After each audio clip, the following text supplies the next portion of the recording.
On InvestTalk today, we look at why Uber is benefiting from the Cybercab flop. I then unpack today's mixed market. We also answer questions about DJT, Nutrien, Powell Industries, and more. And at the end, I look at why gold continues to make all-time highs. This is InvestTalk, independent thinking, shared success.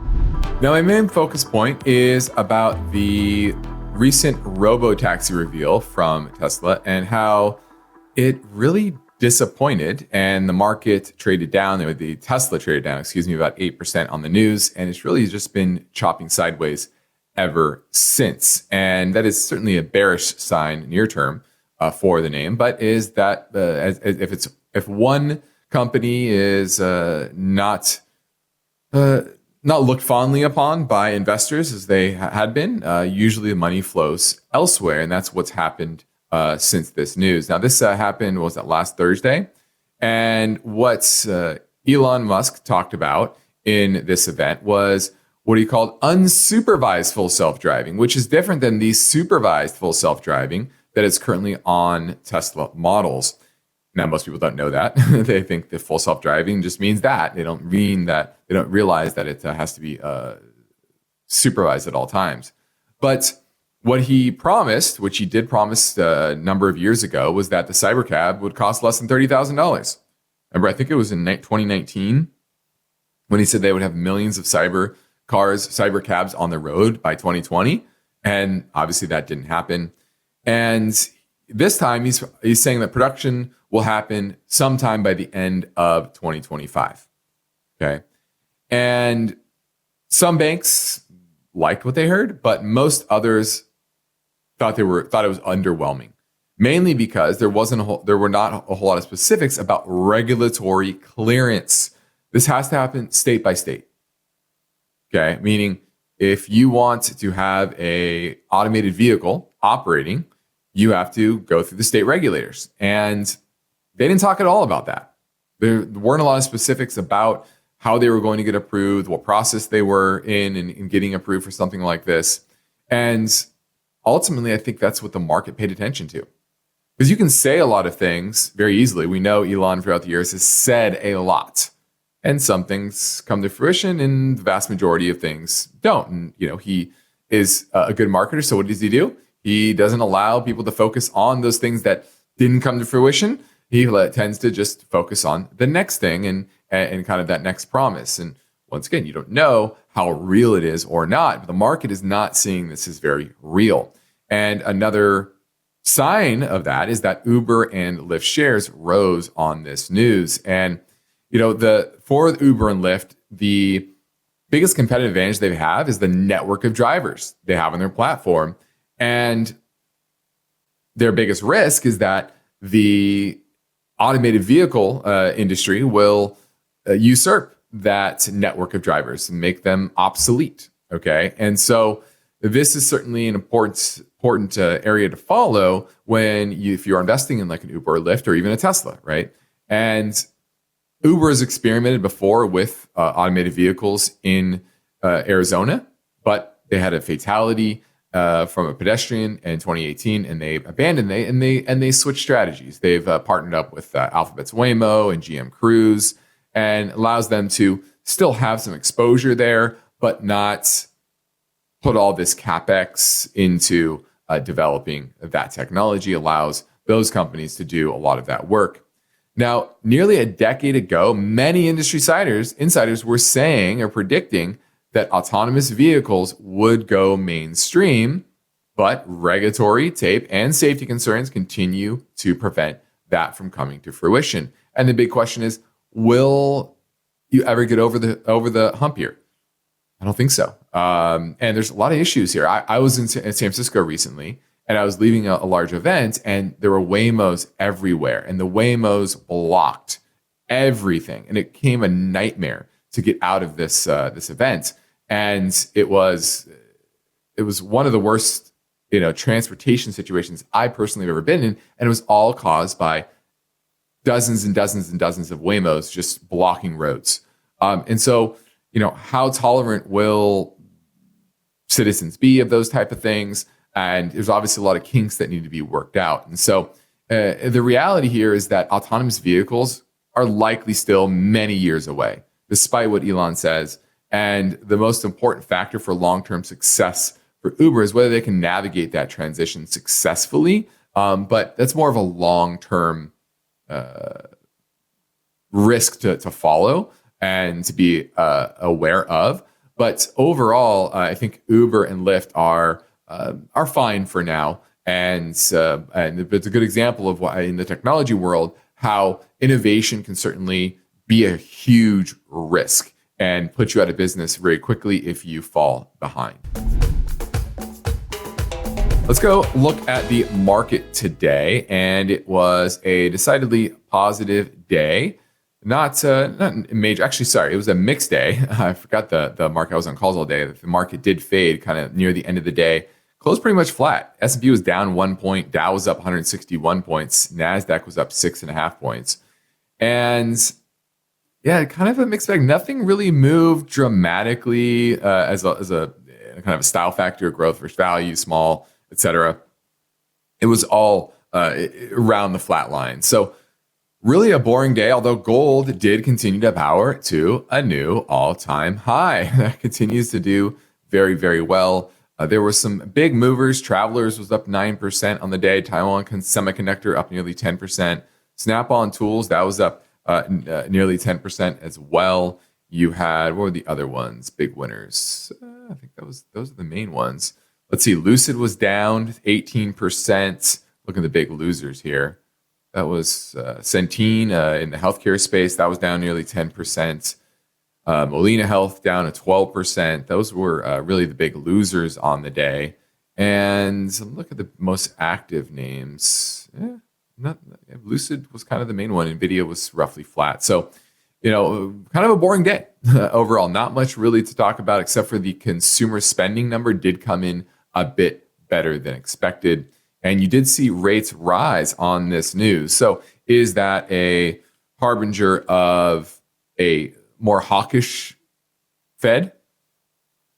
And, the consumer holding in there, staying in there. The jobs number for last month was pretty good. A lot of evidence is starting to stack up that, maybe the Fed does not need to be very aggressive in its rate cutting cycle.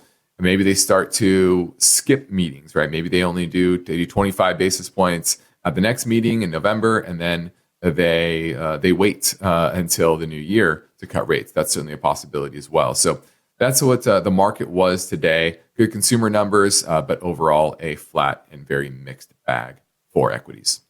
Hi, guys. Love the show. I was just calling up about Union Pacific Corp, UNP, trying to find out if it's worth buying. I own a small position. I just wanted to hear what you guys think. Thank you. All right, looking at Union Pacific, UNP is the symbol. And this is one of the largest railroad companies in the country. It's actually the largest public railroad in North America. 30,000 miles of track, mainly in the western 2/3 of the United States. So heavily reliant on getting imports from abroad, coming into the western ports, obviously mainly from China, and importing those to the rest of the country. Okay.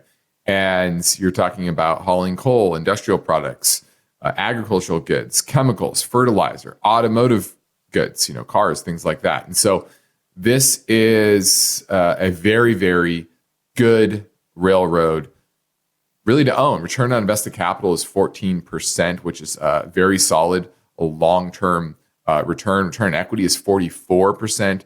Its longer-term average is a bit lower, but still it is a very profitable business. Good balance sheet, cash flow of nearly $5 billion in the trailing 12 months. And that is down from the high back in 2021 when there were so many goods being moved and demand for goods was very, very high in the midst of the pandemic. That's cooled off a little bit, but overall they're still making good, consistent, solid free cash flow. They're paying a nice dividend that's certainly sustainable, and they're buying back shares. Now, as of late, they've slowed down the buying back shares, and this stock has kind of gone sideways since late 2021. Earnings went from let me pull this up here. earnings went from $11.35 in 2022, from $10 in 2021 to $10.44 last year, and supposed to make $11.11 this year. So you can see why it's kind of leveled out is growth slowed. But to me, this is all pretty healthy consolidation. And I think that this is something you will want to own over the long term. Now, near term, I still think you could see some more consolidation. So it might not be an outperformer in the near term. But if you're looking at a good quality business to own in the transportation industry that has good long-term tailwinds, I think Union Pacific is certainly up there. So I'm going to give Union Pacific a thumbs up, even though I don't think it's a screaming buy at the moment. I just love it for a kind of a long-term hold. Okay. Now let's go grab a live call right now from James in New York, looking at DJT. Yeah, I'm looking at DJT, and just purely because I don't think it's a good company. I'm not looking at the fundamentals. I'm really just thinking about a play on the momentum of this election and the momentum that Donald Trump seems to be getting. Do you think this could be a near-term pop for this company? Yeah, I absolutely think it is it's just a trade if you think that Trump will win. Now, part of that's been priced in, right? It's moved from was it $10 about a month ago now to $29.90 today. So it's already moved substantially. Could it continue to move more and move gap higher on a Trump win? Sure, but that would absolutely 100% be a pop to sell. But then you also have the risk that I still think this is a 50-50 election. I really don't have a play, even though the market's pricing in Trump winning. So right now, that's still a slight favorite as opposed to an overwhelming favorite by any metric. Okay, even if you say it's at best 60-40 in Trump's favor, I think that's the best case you can make. That's still a slight favorite. So as a trade, sure, if you have high confidence that Trump will win, but you absolutely sell it on that news of him winning. Now, hope you've been telling your friends that our podcast is in video form over on our YouTube channel. And we get questions submitted via the comment section. And let's get to one now. So The Real Muskie says, hi, Justin and Luke. Any thoughts on Skyworks? I might be a bit biased since the stock has significant size in my portfolio. Now, what recently caught my attention is relatively high short interest and some negative articles referring to the risk of future growth. Yeah, there are risks to Skyworks. Mainly, it has to do with their high concentration to Apple, but overall, their business is very strong. Their margins are still very good. It's about a mid-teens multiple based on forward-looking earnings, and I think that they are going to have good opportunity to expand their margins because it's 5G, and for whatever everyone else out there is they make integrated circuits, chips for mobile phones, mainly when it comes to wireless signal. Think of the antenna that is used to connect to the wireless towers in your phone, and it's probably they're the main player there.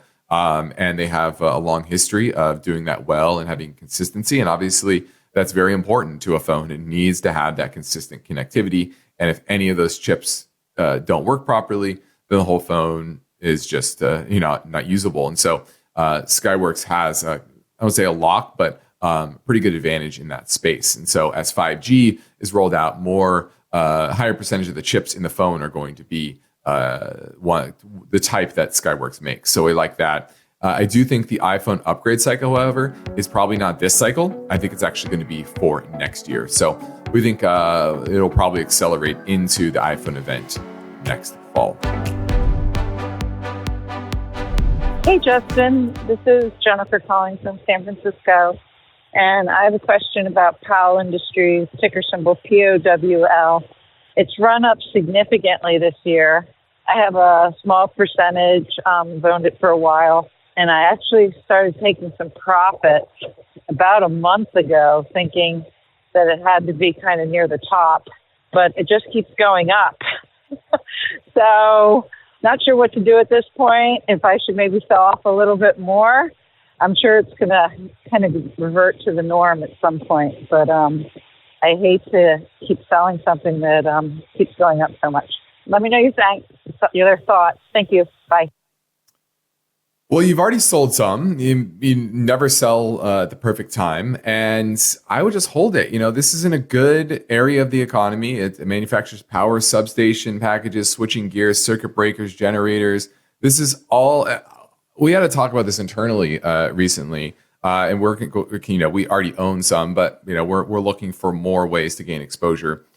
We think there's a secularly strong demand for all types of electrification, both upgrading our current electric grid as well as electrification for charging EVs, for data center power needs, et cetera.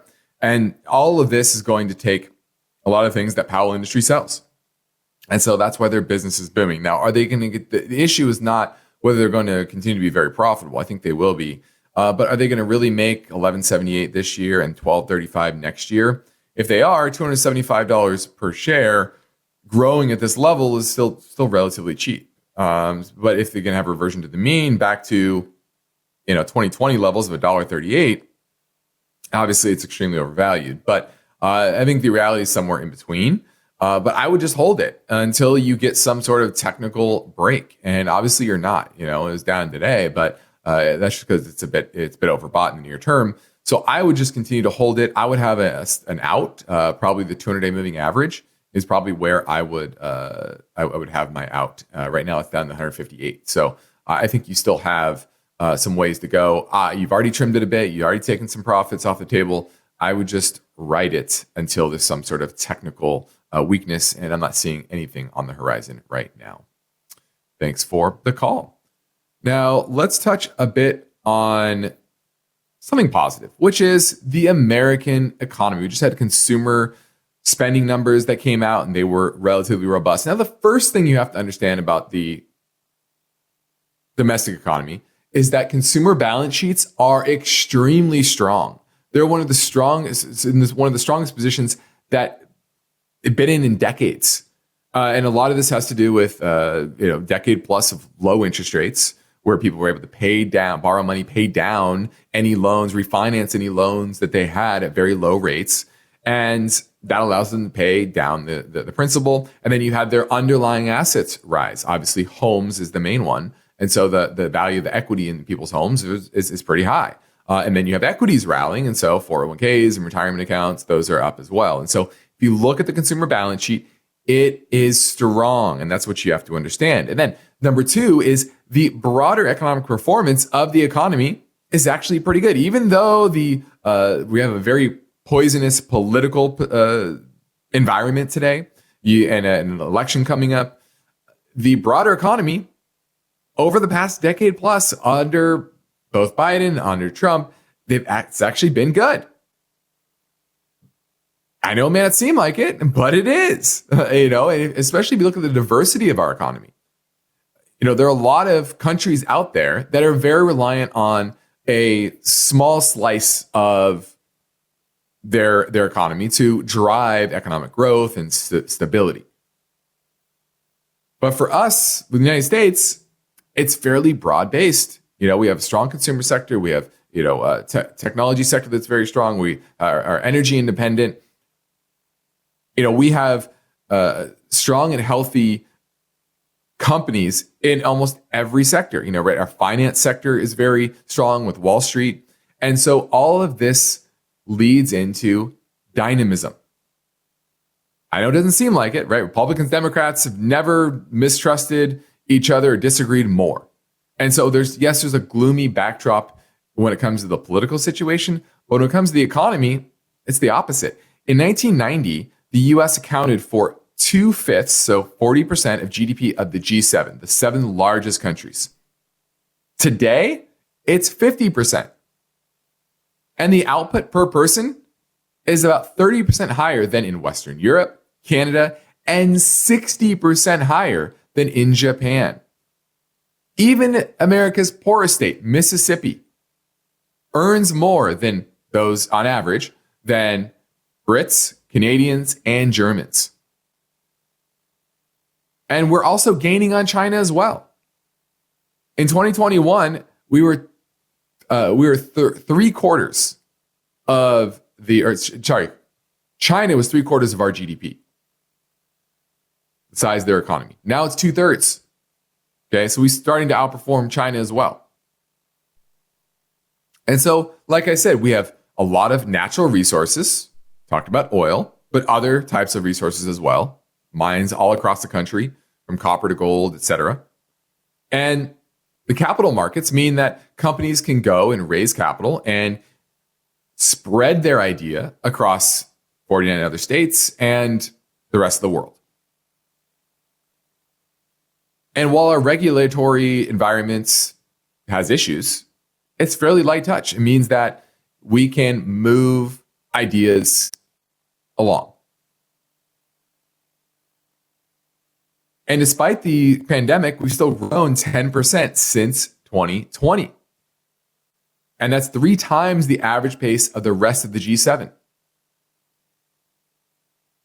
We have a dynamic private sector that brings in immigrants, obviously some illegal, but a lot legal as well.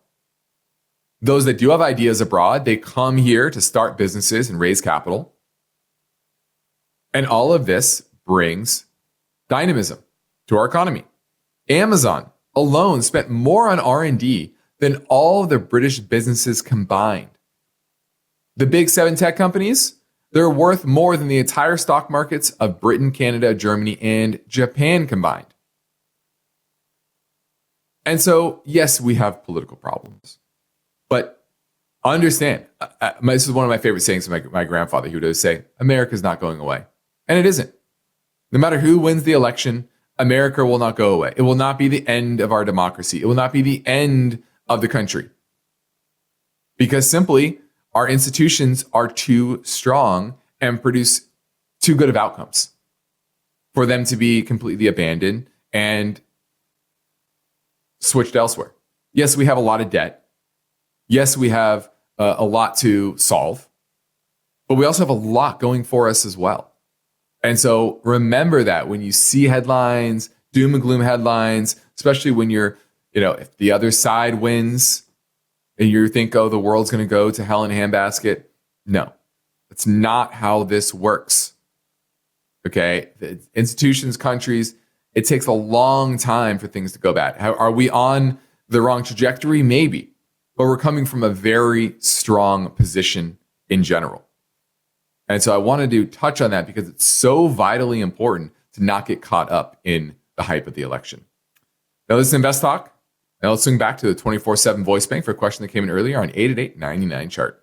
Hey, InvestTalk, Bill from Philadelphia here. Regarding yesterday's episode, Justin said that the market is pricing in, I guess, a Trump win. He still thinks it's 50-50, but as he said, the market seems to be pricing that as a Trump win. And I want to let you know what kind of indicators there are that are saying that. Because it seems like the market's been going up this whole year. I'm not political in any way, but just wanted to kind of get facts about that and get opinions and why he thinks that. Thank you. All right. Yeah, that's very simple. It's from a sector perspective. And you look at DJT, right? We had a caller earlier about DJT. And that's been rallying. Obviously, if Trump wins, that would probably be good for that stock in general, right? From a regulatory standpoint, from business, et cetera. So that's one factor that I'm seeing. Another is the strength in financials and industrials. So obviously, industrials with lighter regulation, financials with less regulatory requirements for capital cushions, for example. It's what he's talked about. And so financials would do a bit better under Trump, not having to set aside so much capital for loans. And so, it's just the sector leadership that you're seeing in markets. Once again, this is not a guarantee. This is not saying the market's pricing in 100% that Trump will win. But when the odds go from roughly 50-50, which they were a couple of weeks ago, now they're closer to 55-45, the market starts to price that incremental odds in. And you've seen some movement there. Once again, I still think it's coin flip. I could easily see both sides winning if Kamala gets in. That trade's going to unwind rather quickly. And so it puts a bit more risk on where the market is going to go around the election, because if the market sees it as 50-50, then either outcome doesn't matter much, right? You might move a little bit in different sectors, et cetera, after that. But in this instance, it could be a buy the rumor, sell the news type of event as well. So, that's what I'm seeing in markets. That could change. We still have, a few weeks till the election. And so that trade can certainly unwind if those odds kind of come back to even. There's another question from our InvestTalk channel. JLE Know the Future says, I would like your analysis and opinion on Nutrien, NTR. I was thinking about entering a small position in this company for a 2 to 3 year time horizon. Now, this is in the ag space, and it has been in a strong downtrend. And that's my worry here. Really, since the started the Ukraine war, when there was worries about natural gas prices going up, exports of fertilizer, and that's what Nutrien makes, mainly fertilizer. But they make a certain type of fertilizer that I think is less attractive. Okay, so that's my issue, is that they make what are called, let's see, I'm trying to remember exactly the name of NTR's Nutrien's fertilizers. They are, potash. It was a merger between potash and agrium.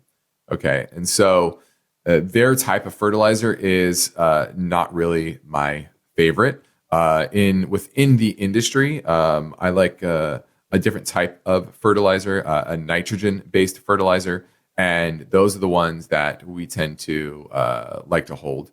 Would you think that there's better profitability with those type of names? So I don't hate the company. I don't hate this exposure to the fertilizer space. I just think there are better opportunities within this sector. So I would go with a nitrogen-based fertilizer company that can take advantage of low-cost natural gas as feedstock. Remember, 50% of nitrogen-based fertilizer input is natural gas. And so a lot of the companies that are benefiting from low natural gas prices are those fertilizer makers here in the United States that can effectively export. They're exporting natural gas, right? They're not LNG, but through nitrogen fertilizer, they're the ones that are doing the best. So I would be looking for those others within the space.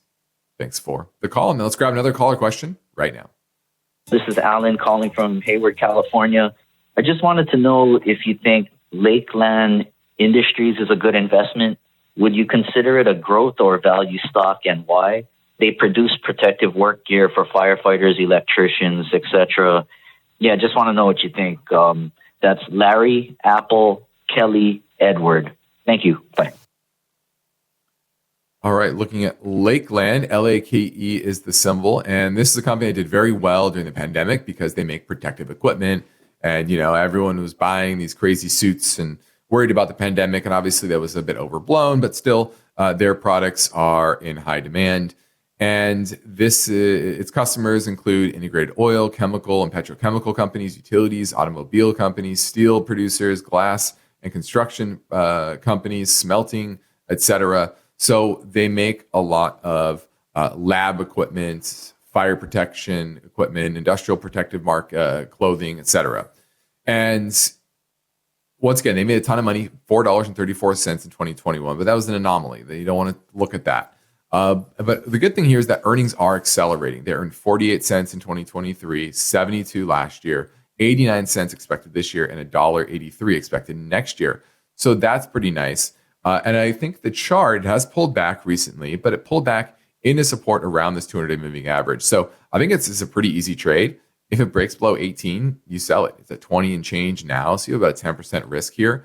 What I like about it overall is that acceleration in growth, but also the fact that they have a very clean balance sheet, pretty much no debt. And now it's not exceedingly profitable. Return on equity now is only about 2%.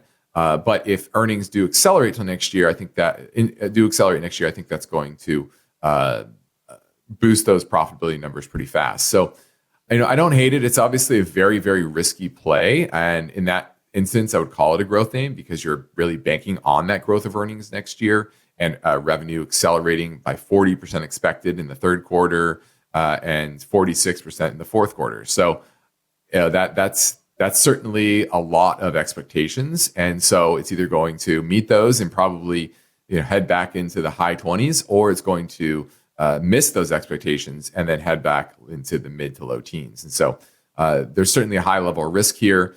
Depends on how much risk you want to take. Thanks for the call. Let's talk a bit about gold. Gold continues to power to new all-time highs, and sentiment in markets is increasingly bullish, which is kind of at odds. Historically, gold is a safe haven, and it's usually when people have more trepidations about the overall markets, overall assets. And now it's kind of running together. And so is this what is really driving this? Is it both? Is it, hey, asset prices are going up simply because stimulus, monetary debasement, and ultimately there's enough people out there that are trying to guard against bad outcomes of the election, for example, or just geopolitically, right, with wars in the Middle East and Eastern Europe? I think that's probably the most likely explanation. Even though overall, gold prices are not really responding in a straightforward way to inflation or money printing. Inflation has been ebbing for the last 18 months to 2 years. But gold is just powered higher in the face of inflation going from, say, 9% to 3%. And what it tells you is that the Fed, or the gold, is sniffing out a more dovish Fed as inflation ebbs. And the normal relationship between gold and interest rates is broken down as well. Usually when real rates are positive, that is bad for gold. And the Fed raised rates to 5%. Inflation went to 3%. That's 2% real inflation rate. That's positive. That's usually bad for gold. Not this time. And usually a strong dollar is also bad for gold. That's not happening either. And so who's buying all this gold? Now, the first candidate would be central banks. And they did increase significantly their holdings of gold in 2022 and 23. But overall central bank demand so far this year was not as strong. But still healthy. So I don't want to say that's not a factor. Somewhat it is. What's even more interesting, though, is that domestic ETFs that track gold are not really getting inflows. In fact, holdings of gold ETFs are still lower than they were this time last year. So really the demand is coming from China and India. Now the jewelry demand is not up, mainly because the Chinese economy has slowed. But a lot of Chinese consumers are buying gold in lieu of real estate or stocks. And so what this move is telling us is that gold is becoming a slightly different type of asset. That's sniffing out the monetary debasement that's happening all around the world. You know, when you look at the dollar or any other currency, you're usually looking at it in relation to other currencies. But if all currencies are being debased, how do you track that level of debasement? Very simple. Gold. It's the asset that cannot be debased. And that's why it continues to head higher. So that's really what it's telling you, is that we are in a period of global debasement of assets and of currencies. and the ultimate currency, which is gold. And so a lot of wealthy investors are deciding when they have too much cash on their balance sheet, yes, they're putting it in equities. Yes, they're taking risks in bond markets and such. But more and more are recognizing the situation for what it is, that the global economy is too much debt. And the only way out is debasement. And the only release valve here is gold. And that's why it continues to power to all time. I'm Justin Klein. This completes another InvestTalk program. We thank you for listening. We encourage you to tell your friends and family about our free podcast downloads, which you can find anytime at iTunes, Spotify, Google Play. And be sure to rate and review on iTunes as well. And remember, we can help you better understand your portfolio dynamics and calculating your investor risk number by heading over to investtalk.com, click on the portfolio review button and filling that out. This service is free and it is confidential. Independent thinking, shared success. This is InvestTalk. Good night.